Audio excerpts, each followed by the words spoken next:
ke-117. Bacaan 2 Tawarik pasal 21-25. Pemerintahan Yoram ke Amazia.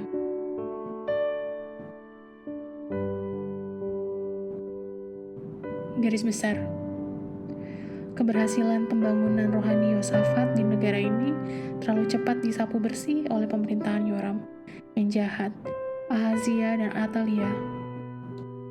Sebelum membaca kisah intrik dan pertumpahan darah, pastikan Anda memahami hubungan keluarga antara karakter utama dan signifikansi dari kelangsungan hidup kecil Yoas sebagai satu-satunya pewaris yang tersisa dari dinasti Daud.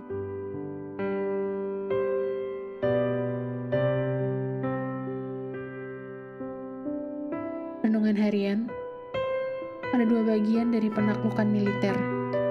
1. Serangan awal, dan 2. Operasi menyapu yang berurusan dengan perlawanan yang tersisa. Dengan mengingat hal itu, pertimbangkan asas yang berlaku di dunia militer dan spiritual. Kantong-kantong perlawanan, jika dibiarkan tidak dihancurkan, dapat menyebabkan pemberontakan. Berurusan dengan kantong perlawanan itu bukanlah opsional. Adalah penting jika kemenangan penuh akan tercapai. Pelajari kehidupan Raja Yoas yang baik, dan Anda akan dengan cepat mendeteksi beberapa kantong perlawanan dalam kehidupan rohaninya. Penyembahan berhala, pasal 24 ayat 18, ketidakpekaan terhadap pesan Nabi Allah, pasal 24 ayat 19-21, dan kekejaman setelah karunia kebaikan, pasal 24 ayat 22. Bagaimana dengan kamu? Adakah bagian dari hidup Anda yang telah menjadi kantong-kantong perlawanan? Seperti keuangan, kebanggaan, waktu bersama Allah, gosip, kehidupan pikiran Anda, waktu bersama keluarga. Pilih bidang perlawanan yang ada dan hadapilah itu hari ini. Dalam peperangan yang sepenuh hati, jangan izinkan adanya kantong yang tersisa.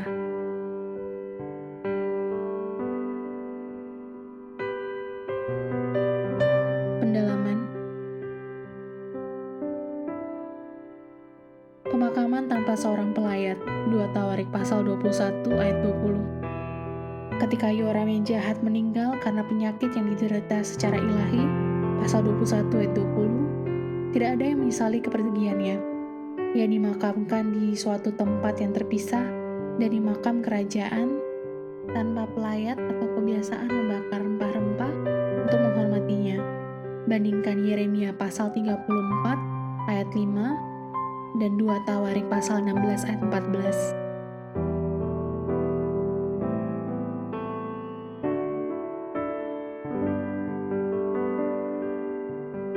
Sejarah Yehuda dipersonifikasikan. 2 Tawarik pasal 24 ayat 1-27. Kehidupan Yoas terbaca seperti sejarah Yehuda yang kental. Pasal 24 ayat 1-27. Ia memulai pemerintahannya dengan hidup saleh, namun di tahun-tahun kemudian meninggalkan Tuhan, membunuh nabi yang menegurnya, dikalahkan oleh kekuatan asing, dan mati sebagai kematian yang memalukan karena banyak kejahatannya.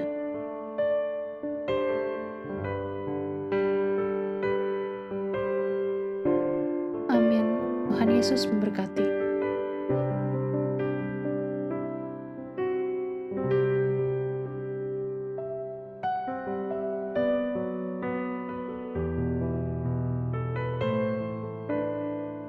Dua Tawarikh pasal 21. Kemenangan atas Moab dan Amon. Akhir pemerintahan Yosafat. Kemudian Yosafat mendapat perhentian bersama-sama dengan nenek moyangnya, dan ia dikuburkan di samping nenek moyangnya di kota Daud. Maka Yoram anaknya menjadi raja menggantikan dia. Raja Yoram. Saudara-saudaranya, anak-anak Yosafat ialah Asaria, Yehiel, Zakaria, Asariyahu, Mikael, dan Sefaja. Mereka semua anak-anak Yosafat, Raja Israel. Ayahnya memberikan kepada mereka banyak pemberian, berupa emas dan perak, dan barang-barang berharga. juga kota-kota berkubu di Yehuda. Tetapi kedudukan raja diberikannya kepada Yoram karena dialah anak sulungnya.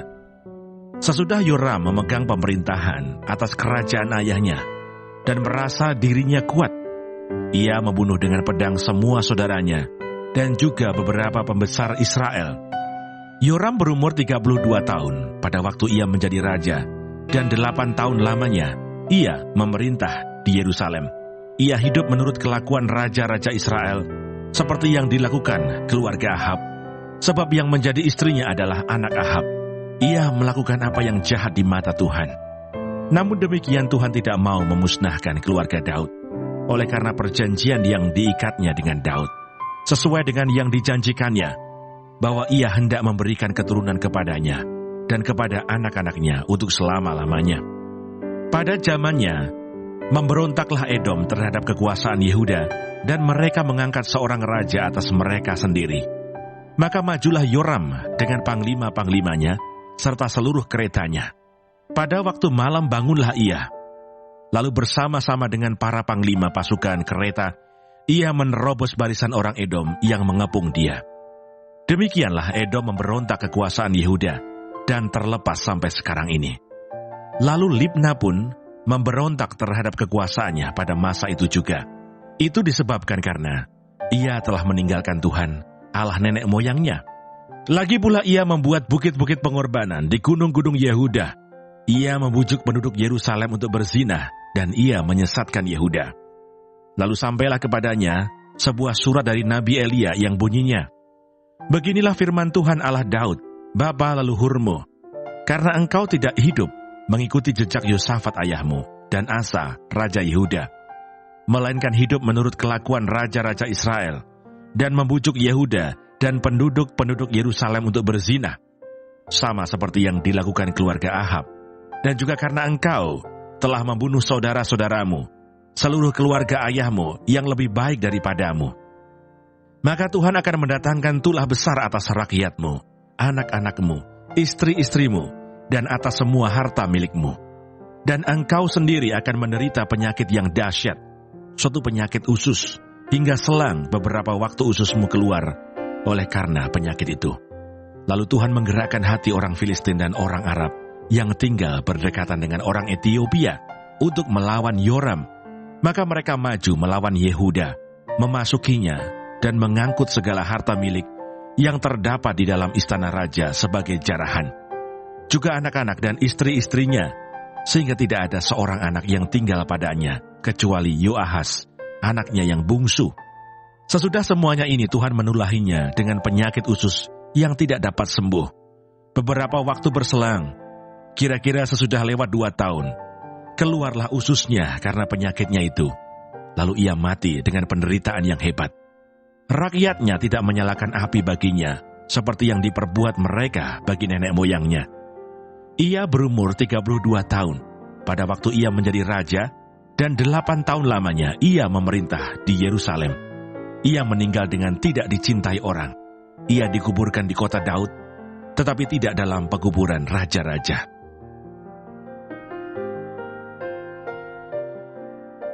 Dua Tawarikh pasal 22. Raja Ahasya. Lalu penduduk Yerusalem mengangkat Ahasya, anaknya yang bungsu menjadi raja, menggantikan dia, karena semua anaknya yang lebih tua umurnya telah dibunuh oleh gerombolan yang datang ke tempat perkemahan bersama-sama orang-orang Arab. Dengan demikian Ahasya, anak Yoram raja Yehuda, menjadi raja.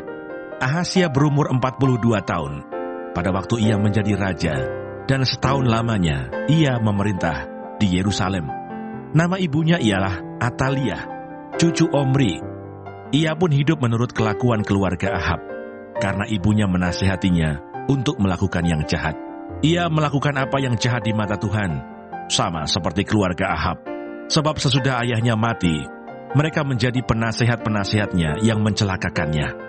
Atas nasihat mereka pula, ia pergi bersama-sama Yoram bin Ahab, raja Israel, untuk berperang melawan Hazael, raja Aram, di Ramot Gilead. Tetapi orang-orang Aram melukai Yoram.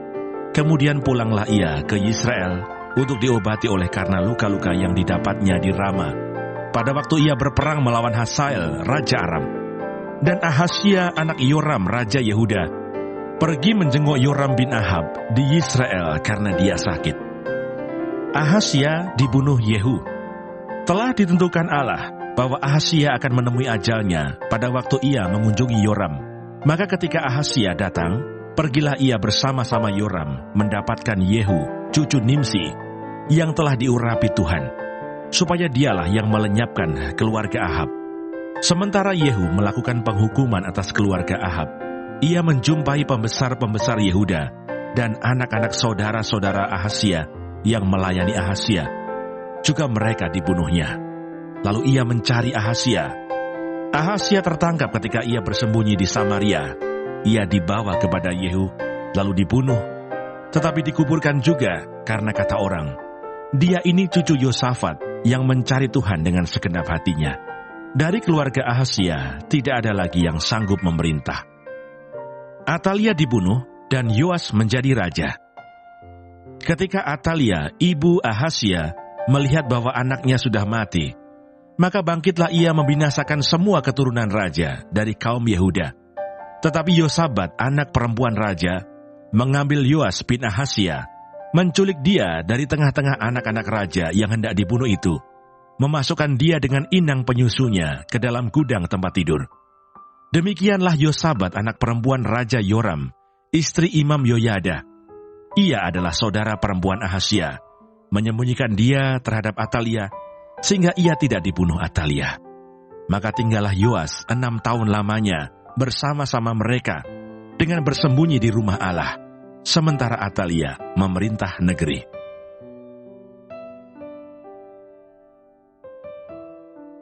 Dua Tawarikh pasal 23. Atalia dibunuh dan Yoas menjadi raja. Tetapi dalam tahun ke-7, Yoyada memberanikan diri dan ia mengadakan persepakatan dengan para kepala pasukan 100, yakni Azaria bin Yeroham, Ismail bin Yohanan, Asaria bin Obed, Maaseya bin Adaya, dan Elisafat bin Sikri. Mereka mengelilingi Yehuda dan mengumpulkan orang-orang Lewi dari semua kota di Yehuda, serta kepala-kepala puak orang Israel, dan mereka semua datang ke Yerusalem. Lalu seluruh jemaah itu mengikat perjanjian dengan raja di rumah Allah. Kata Yoyada kepada mereka, lihatlah anak raja, biarlah ia memerintah, seperti yang telah difirmankan Tuhan tentang anak-anak Daud. Inilah yang harus kamu lakukan, sepertiga dari kamu, yakni yang selesai bertugas pada hari Sabat, baik imam maupun orang Lewi, haruslah menjadi penunggu pintu. Sepertiga lagi haruslah berada di istana raja, dan sepertiga pula di pintu gerbang dasar, sedang seluruh rakyat haruslah berada di pelataran rumah Tuhan. Siapapun tidak boleh memasuki rumah Tuhan selain daripada para imam dan orang-orang Lewi yang bertugas. Mereka boleh masuk karena mereka kudus, tetapi seluruh rakyat haruslah mentaati peraturan Tuhan. Dalam pada itu orang-orang Lewi haruslah mengelilingi raja dari segala penjuru, masing-masing dengan senjatanya di tangannya. Dan siapa yang memasuki rumah itu haruslah dibunuh. Dan baiklah kamu menyertai raja setiap kali ia keluar atau masuk. Orang-orang Lewi dan seluruh Yehuda melakukan tepat seperti yang diperintahkan Imam Yoyada. Masing-masing mengambil orang-orangnya yang selesai bertugas pada hari Sabat bersama-sama dengan orang-orang yang masuk bertugas pada hari itu. Karena Imam Yoyada tidak membebaskan rombongan-rombongan itu. Lalu Imam Yoyada memberikan kepada para kepala pasukan 100 itu tombak-tombak, utar-utar, dan perisai-perisai kepunyaan Raja Daud yang ada di rumah Allah. Ia menempatkan seluruh rakyat, masing-masing dengan lembing di tangannya, di lambung kanan sampai ke lambung kiri rumah itu, dengan mengelilingi mezbah dan rumah itu untuk melindungi raja. Sesudah itu Yoyada dan anak-anaknya membawa anak raja itu keluar, mengenakan jejamang kepadanya, dan memberikan hukum Allah kepadanya. Mereka menobatkan dia menjadi raja, serta mengurapinya. Lalu berserulah rakyat, hiduplah raja. Ketika Atalia mendengar pekik rakyat yang berlari-lari menyambut raja dan memuji-muji dia, pergilah ia mendapatkan rakyat itu ke dalam rumah Tuhan. Lalu dilihatnyalah raja berdiri dekat tiangnya pada jalan masuk, sedang para pemimpin dengan para pemegang nafiri ada dekat raja. Dan seluruh rakyat negeri bersukaria sambil meniup nafiri, sedang para penyanyi dengan alat-alat musik mereka memimpin nyanyian puji-pujian. Maka Atalia mengoyakkan pakaiannya sambil berkata, "Khianat, khianat!" Tetapi Imam Yoyada menyuruh keluar para kepala pasukan 100, yakni orang-orang yang mengepalai tentara, katanya kepada mereka, "Bawalah dia keluar dari antara barisan. Siapa yang memihak kepadanya harus dibunuh dengan pedang. Sebab imam itu telah berkata tadinya, 'Jangan kamu membunuhnya di rumah Tuhan.'" Lalu mereka menangkap perempuan itu. Pada waktu ia sampai ke jalan masuk istana raja, pada pintu gerbang kuda, dibunuhlah ia di situ. Kemudian Yoyada mengikat perjanjian antara dia dengan segenap rakyat dan raja, bahwa mereka menjadi umat Tuhan. Sesudah itu masuklah seluruh rakyat ke rumah Baal, lalu merobohkannya. Mereka memecahkan mesbah-mesbahnya dan patung-patungnya, dan membunuh Matan, imam Baal, di depan mesbah-mesbah itu. Kemudian Yoyada menyerahkan pengawasan atas rumah Tuhan kepada imam-imam dan orang-orang Lewi, yang telah dibagi-bagi dalam rombongan oleh Daud untuk bertugas di dalam rumah Tuhan, yakni untuk mempersembahkan korban bakaran kepada Tuhan, seperti tertulis di dalam Taurat Musa, dengan sukaria dan dengan nyanyian menurut petunjuk Daud. Juga ditempatkannya penunggu-penunggu pintu pada pintu-pintu gerbang rumah Tuhan, supaya dalam hal apapun juga jangan masuk seseorang yang najis. Sesudah itu ia mengajak para kepala pasukan 100, para pemuka, para pemerintah rakyat, dan seluruh rakyat negeri, lalu membawa raja turun dari rumah Tuhan. Mereka masuk ke istana raja melalui pintu gerbang atas, lalu mendudukkan raja ke atas tahta kerajaan. Bersukarialah seluruh rakyat negeri, dan amanlah kota itu, setelah Atalia mati dibunuh dengan pedang.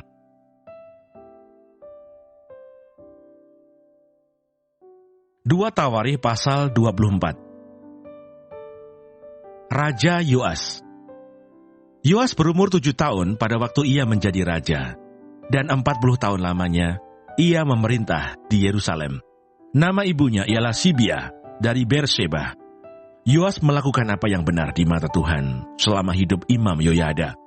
Yoyada mengambil 2 orang istri bagi dia. Dari mereka ia mendapat anak laki-laki dan anak perempuan. Kemudian Yoas bermaksud untuk membaharui rumah Tuhan. Ia mengumpulkan para imam dan orang Lewi dan berkata kepada mereka, "Pergilah kamu ke kota-kota Yehuda, dan kumpulkanlah uang dari seluruh orang Israel untuk memperbaiki rumah Allahmu setiap tahun. Lakukanlah hal itu dengan segera." Tetapi orang Lewi itu tidak melakukannya dengan segera. Lalu raja memanggil imam kepala Yoyada dan bertanya kepadanya, "Mengapa engkau tidak menuntut kepada orang-orang Lewi untuk membawa dari Yehuda dan dari Yerusalem pajak yang dikenakan Musa, hamba Allah itu, kepada jemaah Israel untuk kemah tempat hukum Allah? Sebab anak-anak Atalia, perempuan fasik itu, telah membongkar rumah Allah, bahkan memakai barang-barang kudus rumah Tuhan untuk para Baal." Sesudah itu raja memerintahkan supaya dibuat sebuah peti dan ditempatkan di depan pintu gerbang rumah Tuhan. Lalu menyuruh mengumumkan di Yehuda dan di Yerusalem bahwa orang harus membawa bagi Tuhan pajak yang dikenakan Musa, hamba Allah itu, kepada orang Israel di padang gurun. Maka bersukacitalah semua pemimpin dan seluruh rakyat. Mereka datang membawa pajaknya dan memasukkannya ke dalam peti itu sampai penuh.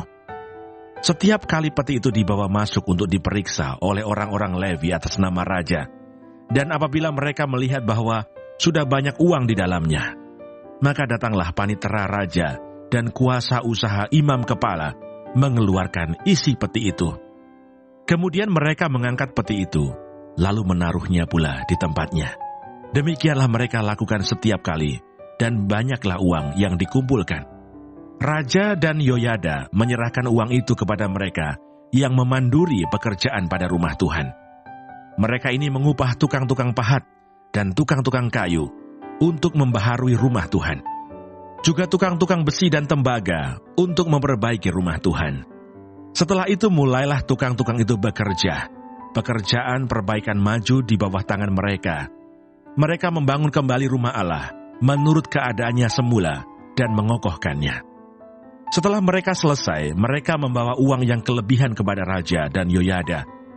Uang itu dipakai untuk membuat perkakas-perkakas rumah Tuhan, yakni perkakas-perkakas untuk penyelenggaraan kebaktian, perkakas-perkakas untuk korban bakaran, juga cawan-cawan dan perkakas-perkakas emas dan perak. Sepanjang umur Yoyada, korban bakaran tetap dipersembahkan dalam rumah Tuhan. Yoyada menjadi tua dan lanjut umur, lalu matilah ia. 130 tahun umurnya ketika ia mati. Ia dikuburkan di kota Daud, di samping raja-raja, karena perbuatan-perbuatannya yang baik di Israel terhadap Allah dan rumahnya. Sesudah Yoyada mati, pemimpin-pemimpin Yehuda datang menyembah kepada raja. Sejak itu raja mendengarkan mereka.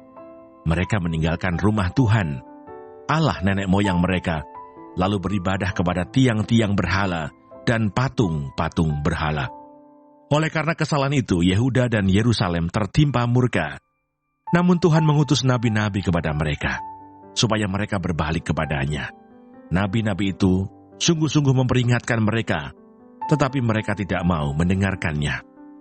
Lalu Roh Allah menguasai Zakaria, anak Imam Yoyada.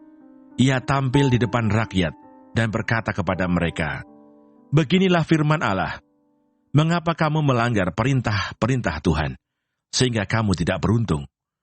Oleh karena kamu meninggalkan Tuhan, Ia pun meninggalkan kamu." Tetapi mereka mengadakan persepakatan terhadap dia, dan atas perintah raja, mereka melontari dia dengan batu di pelataran rumah Tuhan. Raja Yoas tidak mengingat kesetiaan yang ditunjukkan Yoyada, ayah Zakaria itu, terhadap dirinya. Ia membunuh anak Yoyada itu, yang pada saat kematiannya berseru, "Semoga Tuhan melihatnya dan menuntut balas." Pada pergantian tahun, tentara Aram maju menyerang Yoas dan masuk ke Yehuda dan Yerusalem. Dari bangsa itu semua pemimpin habis dibunuh mereka, dan segala jarahan dikirim mereka kepada rakyat negeri Damsyik. Walaupun tentara Aram itu datang dengan sedikit orang, namun Tuhan menyerahkan tentara yang sangat besar kepada mereka, karena orang Yehuda telah meninggalkan Tuhan, Allah nenek moyang mereka. Demikianlah orang Aram melakukan penghukuman kepada Yoas. Ketika mereka pergi daripadanya, mereka meninggalkannya dengan luka-luka berat. Pegawai-pegawainya mengadakan persepakatan terhadap dia, karena darah anak Imam Yoyada itu, lalu membunuhnya di atas tempat tidurnya. Ia mati dan dikuburkan di kota Daud, tetapi tidak di pekuburan raja-raja. Mereka yang mengadakan persepakatan terhadap dia ialah Zabat, anak Simeat, perempuan Amon, dan Yosabat, anak Simrit, perempuan Moab. Tentang anak-anaknya dan ucapan-ucapan ilahi yang banyak terhadap dia, serta tentang perbaikan rumah Allah, semua itu tertulis dalam tafsiran kitab raja-raja. Maka Amasya anaknya menjadi raja menggantikan dia.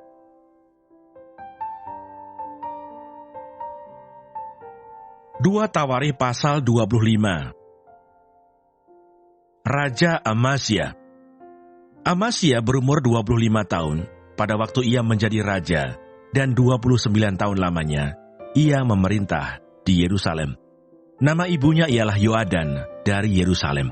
Ia melakukan apa yang benar di mata Tuhan, hanya tidak dengan segenap hati. Segera sesudah kuasa kerajaan itu kokoh di tangannya, dibunuhnyalah pegawai-pegawainya yang telah membunuh raja, yaitu ayahnya. Tetapi anak-anak mereka tidak dihukum mati olehnya, melainkan ia bertindak sesuai dengan apa yang tertulis dalam Taurat, yakni kitab Musa, di mana Tuhan telah memberi perintah, "Janganlah ayah mati karena anaknya, janganlah juga anak mati karena ayahnya, melainkan setiap orang harus mati karena dosanya sendiri."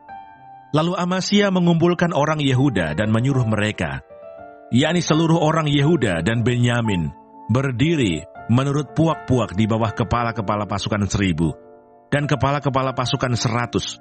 Ketika ia menghitung mereka yang berumur 20 tahun ke atas, didapatinya 300.000 teruna yang sanggup keluar berperang dengan tombak dan perisai. Selain itu, ia menyewa 100.000 pahlawan yang gagah perkasa dari Israel dengan bayaran 100 talenta perak. Tetapi seorang abdi Allah datang kepadanya dan berkata, "Ya Raja, janganlah tentara Israel dibiarkan bergabung kepada tuanku. karena Tuhan tidak menyertai Israel, yakni semua Bani Efraim ini. Dan jikalau mereka bergabung juga, bagaimanapun juga perbuatan dan kekuatanmu di dalam perang, Allah akan menggelincirkan engkau di depan musuh. Sebab Allah mempunyai kuasa untuk menolong dan menggelincirkan. Lalu kata Amasya kepada abdi Allah itu, bagaimana dengan 100 talenta yang telah kuberikan kepada pasukan-pasukan Israel itu? Jawab abdi Allah itu, Tuhan dapat memberikan lebih daripada itu kepadamu. Kemudian Amasya memisahkan pasukan yang datang bergabung kepadanya dari Efraim, supaya mereka kembali ke tempat tinggalnya. Maka sangat marahlah mereka terhadap Yehuda. Mereka kembali ke tempat tinggalnya dengan marah yang menyala-nyala. Amasya mendapat keberanian, lalu memimpin rakyatnya ke lembah Asin dan memukul kalah 10.000 orang dari Bani Seir. Selain itu, 10.000 orang ditawan hidup-hidup oleh Bani Yehuda dan dibawa ke suatu puncak bukit batu. Lalu mereka dicampakkan dari puncak bukit batu itu, sehingga hancurlah mereka semua. Tetapi orang-orang dari pasukan yang dipulangkan Amasya dan yang tidak diperbolehkan ikut berperang dengan dia, menyerbu kota-kota di Yehuda dari jurusan Samaria sampai ke Bet-Horon dan menewaskan 3.000 orang penduduknya dan merampas banyak jarahan. Ketika Amasya kembali setelah mengalahkan orang-orang Edom itu, ia mendirikan para Allah Bani Seir yang dibawanya pulang sebagai Allahnya. Ia sujud menyembah kepada Allah-Allah itu dan membakar korban untuk mereka. Maka bangkitlah murka Tuhan terhadap Amasya. Ia menyuruh seorang nabi kepadanya yang berkata, mengapa engkau mencari Allah sesuatu bangsa yang tidak dapat melepaskan bangsanya sendiri dari tanganmu? Waktu nabi sedang berbicara, berkatalah Amasya kepadanya, apakah kami telah mengangkat engkau menjadi penasihat raja? Diamlah, apakah engkau mau dibunuh? Lalu diamlah nabi itu setelah berkata, sekarang aku tahu bahwa Allah telah menentukan akan membinasakan engkau, karena engkau telah berbuat hal ini dan tidak mendengarkan nasihatku. Kemudian Amasya, Raja Yehuda, mengadakan perundingan, lalu menyuruh orang kepada Yoas bin Yoahas bin Yehu, Raja Israel, mengatakan, mari kita mengadu tenaga. Tetapi Yoas, Raja Israel, menyuruh orang kepada Amasya, Raja Yehuda, mengatakan, Onak yang di Gunung Libanon mengirim pesan kepada pohon aras yang di Gunung Libanon. Bunyinya, berikanlah anakmu perempuan kepada anakku laki-laki menjadi istrinya. Tetapi binatang-binatang hutan yang ada di Gunung Libanon itu berjalan lewat dari sana, lalu menginjak onak itu. Pikirmu engkau sudah mengalahkan Edom, sebab itu hatimu mengangkat-angkat dirimu untuk mendapat kehormatan. Sekarang tinggal saja di rumah. Untuk apa engkau menantang malapetaka, sehingga engkau jatuh, dan Yehuda bersama-sama engkau? Tetapi Amasya tidak mau mendengarkan, sebab hal itu telah ditetapkan Allah yang hendak menyerahkan mereka ke dalam tangan Yoas, karena mereka telah mencari Allah orang Edom. Sebab itu majulah Yoas, Raja Israel, lalu mengadu tenagalah mereka, ia dan Amasya, Raja Yehuda, di Bet-Semes yang termasuk wilayah Yehuda. Yehuda terpukul kalah oleh Israel, sehingga masing-masing lari ke kemahnya. Yoas Raja Israel menangkap Amasya Raja Yehuda, anak Yoas bin Yoahas di Bet-Semes. Lalu Yoas membawa dia ke Yerusalem. Ia membongkar tembok Yerusalem dari pintu gerbang Efraim sampai ke pintu gerbang sudut, 400 hasta panjangnya. Sesudah itu ia mengambil segala emas dan perak dan segala perkakas yang terdapat dalam rumah Allah dan yang berada di bawah pengawasan keluarga Obed-Edom, juga perbendaharaan istana raja dan orang-orang sandera. Kemudian pulanglah ia ke Samaria. Amasya bin Yoas Raja Yehuda masih hidup 15 tahun lamanya, sesudah Yoas bin Yoahas Raja Israel mati. Selebihnya dari riwayat Amasya, dari awal sampai akhir, bukankah semuanya itu tertulis dalam kitab Raja-Raja Yehuda dan Israel? Sejak Amasya menjauhi Tuhan, orang mengadakan persepakatan melawan dia di Yerusalem. Sebab itu larilah ia ke Lakis, tetapi mereka menyuruh mengejar dia ke Lakis, lalu dibunuhlah ia di sana. Ia diangkut dengan kuda, lalu dikuburkan di samping nenek moyangnya di kota Daud.